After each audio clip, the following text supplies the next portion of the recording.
What's up and welcome back. I'm SarkMacMovieGuy.com, your favorite blind film critic. And today, I'm going to talk about The Agency. It's a new show. It's on Paramount Plus with Showtime. I don't even know if that with show, are we paying separately anymore? Is it all just one thing? Anyway, so it'll actually appear on the channel. It's not like exclusive to Paramount Plus. It does have a really strong cast, like freakishly strong, like Michael Fassbender, Jeffrey Wright, Richard Gere, Catherine Waterston, Jodie Turner, Smith, John Majaro. It's got, yeah. I mean, it has. It also is directed by Joe Wright and produced by George Clooney. So it's based on a series that has been on Prime. It has like 5 seasons. So this is an adaptation of an international series. And I've seen the first 2 episodes. I'm so used to watching Paramount Plus originals right now that have the vibe of Taylor Sheridan, that to try to watch something else on Paramount Plus felt very like unique in and of itself, because that dude is like ubiquitous for Paramount Plus. He's basically, man, if they could get a hold of Yellowstone, they would. They already have the prequels. Paramount, you know what I'm saying? Like they have the side series. But I mean, what has he got? Just in the last month he's had Lioness, Tulsa King, Landman. I mean, this dude is if you're watching Paramount Plus, you're just like, Taylor Sheridan is my life. So this had a very different vibe, even though it feels like exactly the kind of thing he would make. He could absolutely do this. This is not that far removed from Lioness. But Fassbender plays an agent who has been undercover for like 6 years. He gets kind of brought back in. There's a little bit of drama. He has like a kid that we see, so he's obviously been married, and so it gives him that sort of level too. So he's not just a killer.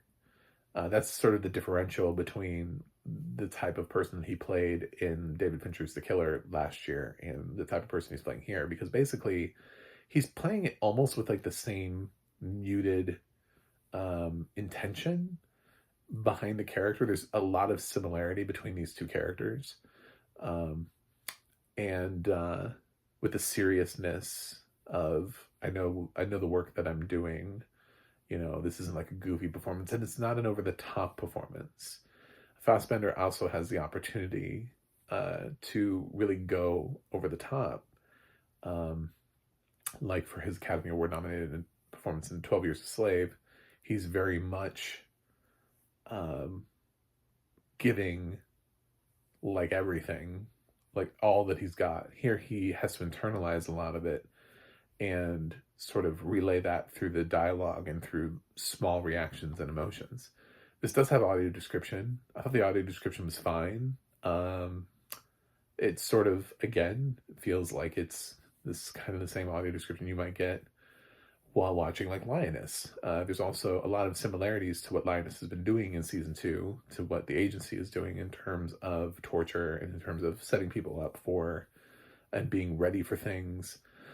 They're very similar in at least experience, but plot is different, tone is different, cast is different, but there's a lot of stuff about how agents are trained, what they're expected to do, what they're expected to go through. There's like some torture sequences that have appeared in both. So I'm seeing those like cross similarities, just because I'm also like, Lioness is still actively airing episodes at the same time as the agency. So it's like, it's impossible for me to not compare those two shows in my head. They're coming from the same streaming service. So yeah, it is.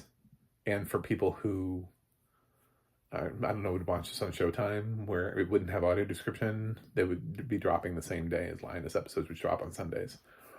So But if you have the streaming service, you get it like 2 days early. I don't know why you would have just Showtime and not this, but anyway. Uh, so, um, I like the show. I feel like it's a slow burn, like it's gonna get going.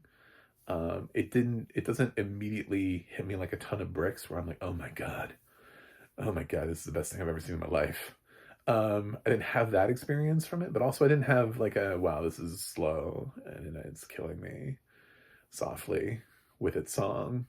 Um, like it just takes a while to work in. Like I felt like Richard Gere took him a minute to kind of work his way in. He plays the station chief, and still I feel like I haven't seen the best of his character. It's sort of like watching again Lioness. I'm gonna keep doing this. Um, if you've seen Lioness season 1 and season 2, then you know Morgan Freeman was like barely in season 1, but he's been in season 2 a lot more, and he's had a lot more to do. Not he's not all over it, but he's had a lot more to do in season 2 than season 1. He was in like one episode. Um, but so yeah, you feel like he has to be here for a reason. We just haven't really explored what that reason is. There's a reason you go out and get Richard Gere for a streaming series. You don't. Otherwise, that could be anybody. You know, like you're not. He earns more money. So if you're gonna go get him to try to bring in audiences, you're gonna put him in a role that does something that goes somewhere, and we haven't quite seen that. Jeffrey Wright is sort of maybe the co-lead right now, even though he is an Oscar nominee now for American Fiction, so I can't besmirch his reputation, but he kind of feels like he would be maybe third behind because Gere has such like the box office matinee idol thing that is like unshakable that he can't really get rid of. The history of films that he's been in, everything from Officer and a Gentleman to Pretty Woman. So if you put him in the film, he immediately almost feels like he's the lead. So then you have to point to somebody else, and it's very hard to convince people of how low on the totem pole he is. But honestly, he has like less screen time in the first 2 episodes than like John Majaro. So I expect to see more from him in the future. I thought Jeffrey Wright was really good here. But again, I want to see more. You know, this is a performance where he's such a phenomenal actor. And it's like, I'm seeing this performance and I'm like, you guys have to be using these actors for the right reasons. Because otherwise, if they don't go, if there is no other level for them than this, then we're wasting some of the best actors of our generation. Like Jeffrey Wright is a profound talent. I was thinking about his role on Westworld, and just while seeing him here, he's sort of like running operations. He was kind of doing that as Bernard on Westworld. And I was like, well, on that show, he really gets dynamic, and we get to see a lot from him in that. He was fantastic. So I'm hoping we also do more with Jeffrey Wright in later episodes. It's really hard to actually kind of say, like, for sure.